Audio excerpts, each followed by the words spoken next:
Hello, it's Alpha here, and we are back with a quick account showcase video because earlier this week I got my first Paragon 1 heroes unlocked on my free-to-play account, and I wanted to show that and basically give you some kind of idea how long it took me as a free-to-play player to unlock the Paragon heroes. And if you don't know what Paragon tier is, I also have a quick section at the end of the video where I explain basically what it takes to unlock the Paragon tier and what kind of stats you get from unlocking it. So you can check the timestamps if you just want to skip to that part of the video, or then you can watch the whole video. Also, one quick side note, on my previous video I talked about different arena defense teams. So I made a Google Sheet document where I have all of the images that I showed in the last video. So if you want to check those images again, you can just find the link to that document on the comment section of this video. Okay, so on the background you can see me upgrading the last Supreme Plus heroes before I can unlock the Paragon one. And then I was able to upgrade Paragon Arden, Coco and Corin. And just as a side note, I don't really recommend you upgrading Corin to Paragon, but there wasn't really that many A-level Lightbearer heroes that I wanted to upgrade to Supreme Plus, because I already have like Marley and Lucius, so I just left Corin on my wishlist. But if I were to do it again, I would probably have some other heroes on the wishlist instead of collecting for Paragon Corin, but it is what it is. So my account is on server 467, so that should give you some idea on how old the account is.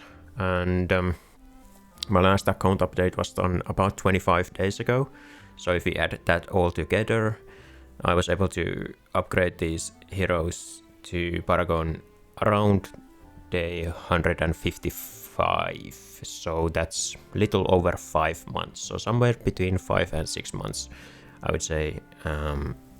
It's possible to get Paragon heroes as a free-to-play player. Now, I would have been able to do it maybe a couple weeks or 1 week earlier if I really tried to push it, but I didn't really see a reason to do so.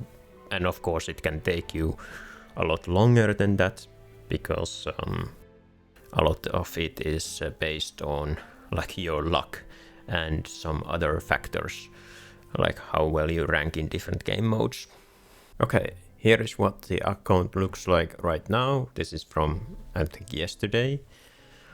And basically I don't have any like acorns left, so I can't really upgrade new heroes to Supreme Plus even if I wanted to. I can maybe upgrade like one hero, but all of my faction acorns are pretty much used as well, so that's something that might affect you as a free-to-play player at some point. I have some extra essences that I've saved for getting my Lily May upgraded once I get one more copy of Lily May to get her to Supreme Plus. And then I have some extra copies towards like Paragon. Well, I mean, Ludovic is not extra copy because I don't have Supreme Plus Ludovic, but Thoran is probably the next Paragon hero that I can get at some point, but honestly speaking, it's really far away from me getting any of these S tier heroes to Paragon, so most likely the next Paragon heroes that I'm gonna have are A-level heroes, like Sylvina. But yeah, this is the situation now. I did a quick like breakdown as to how I think it's possible to get to Paragon as a free-to-play player. So you need 25 Supreme Plus heroes. So right now I have one Supreme Plus Celestial Hypogean hero, that's my Scarlita. And as a free-to-play player, I would say that if you play for like 160 days, you should be able to get at least one Celestial or Hypogean hero to S plus level. But you pretty much have to focus on one hero, or, well, I do have a Rainier at Mythic Plus, but you can't be spreading out your resources to multiple Celestial and Hypergens.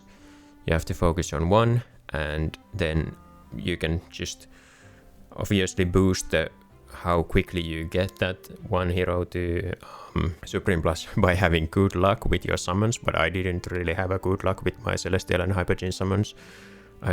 During like the first 140 days, I pretty much always only hit the pity, and then during the last month or so I did dodge the pity like twice, but I've never done any like double or triple Celestial and Hypergen pulls, so it's not like I had insane luck with the pulls.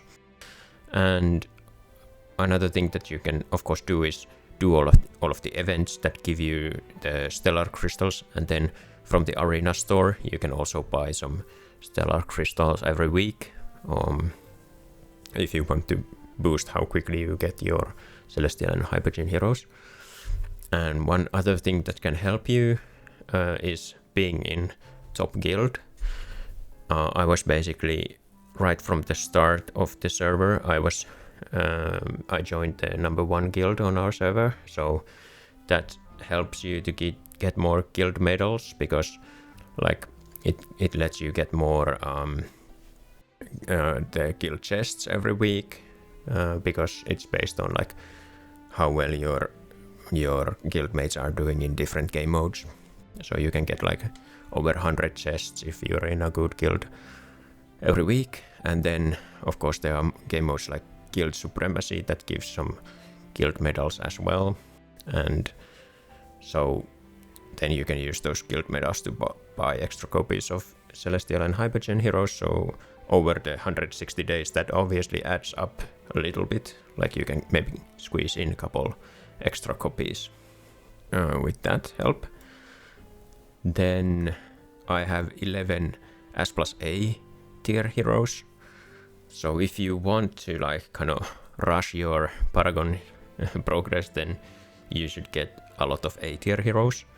So there are basically two things that affect how many A tier heroes you have. Like in general, if you do all hero recruitment banner instead of the rate up banner, then you will get more A tier heroes, because the all hero recruitment banner has 22.5% chance of getting A tier heroes. So on my account I've pretty much only used the all hero recruitment banner. Now I'm not saying that it's the right way to play this game, like of course you can use the rate up banner as well if you want to, but if you want to maximize the amount of A tier heroes, then you should use the all hero recruitment banner, unless the rate up banner has some really like OP character like Lily May, for example. And another thing that can affect little bit the amount of A tier heroes that you have is the Dream Realm scores. Basically, the higher you rank in the Dream Realm, the more dream fragments you can get every day. So over a long time that obviously adds up a little bit. You can get some extra A level hero copies by ranking high. And then I have 13 S+ tier heroes, and this is where most of the luck comes in. So of course if you dodge the pity often and you do like double pulls or triple pulls or whatever, then you will have more S tier heroes than some other people who have less luck with the pulls. But at the same time, 5 of my 13 S tier heroes are bought mostly from the arena store, so they have no luck involved in them basically, because you can just get those arena coins by doing well in normal arena and supreme arena. And yeah, so I would recommend that you don't add heroes that you can buy from the arena store into your wish list, because over the time you are able to buy most of them if you are actively playing on the PvP modes as well. Now obviously if you don't play the PvP modes, then you don't get the arena coins that much, so it will take you a lot longer to buy these heroes from the arena store. But yeah, so being in a good guild helps you with this. with getting these S tier heroes, because game modes like battle drills, they can give you some extra diamonds if you kill the boss multiple times, so being in a good guild will help you with that. Obviously if you get like 20 guild chests every week versus getting like 100 guild chests every week, it's gonna affect your resources to some extent, but it's actually not that much resources. And then if you are in a good guild, that can help your PvP rankings as well, because let's say that everyone in your guild is like in top 50, then they are less likely to attack you than they are to attack people who are not in your guild. So you won't be attacked as much on like the different game modes or the different PvP modes if you are in a guild who is active on PvP. And then the guild supremacy rewards you can see here that give like diamonds and whatnot, they add up to some extent. And then different PvP modes like Supreme Arena and Normal Arena have like these one-time rewards that you can get by reaching certain milestones, like reaching top 100 and top 20 and top 5 whatnot, will give you some extra diamonds. So of course that affects it a little bit. But basically what I'm trying to say is that luck does have a factor in it, of course, but it's not all luck. It's also based on like how well you do in different game modes and how you use those resources.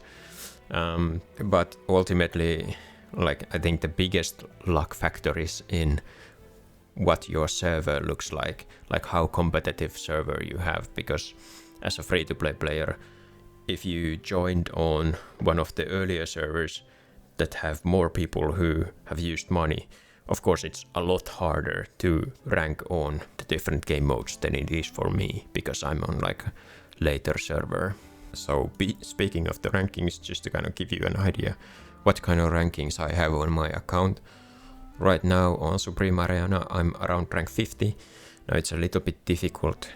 Supreme Arena is a little bit difficult when a new season starts, because as a free-to-play player you will be behind like 10 to 30 levels on some of the players. So of course if you're playing a Supreme Arena and you are behind 20 levels, then you are a lot less likely to win those fights. But I'm on rank 50.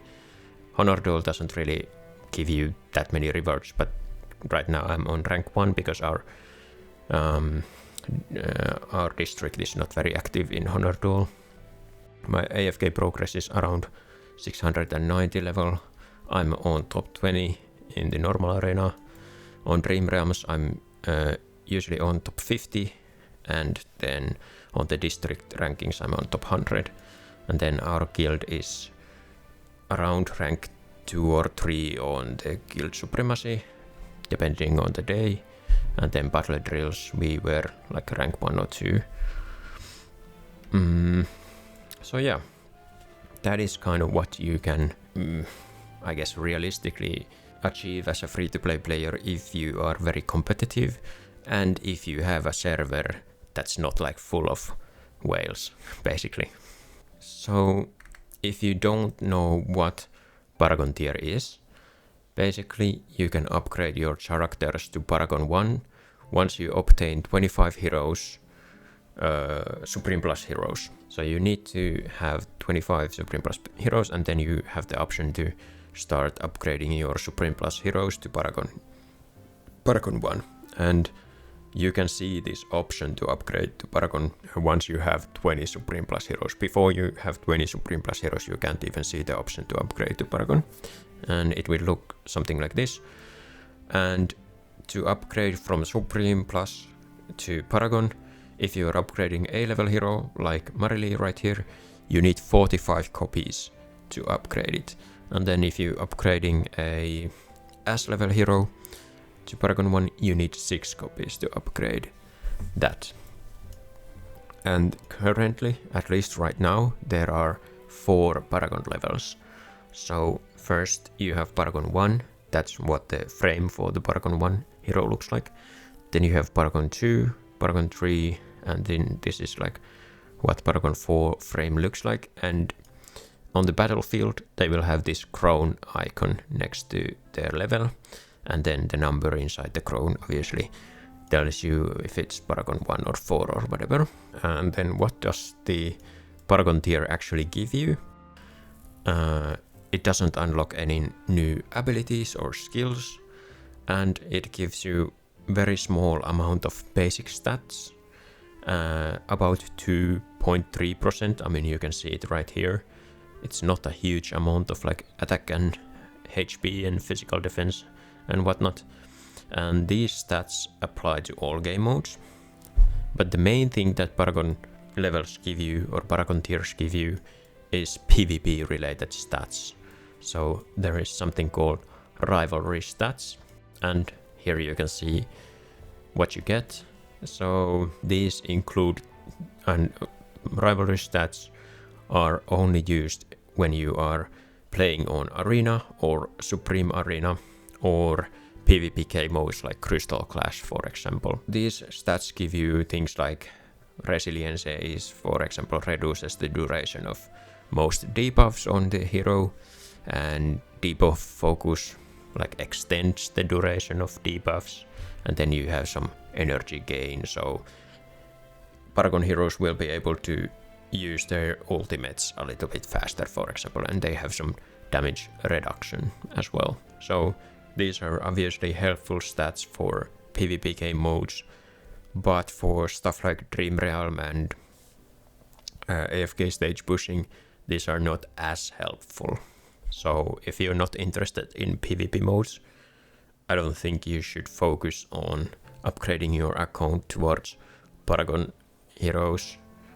Maybe you should like just get as many different heroes to Supreme Plus instead, but it's obviously up to you what you want to do. But that's it basically. Thank you for watching, and I'll see you next time.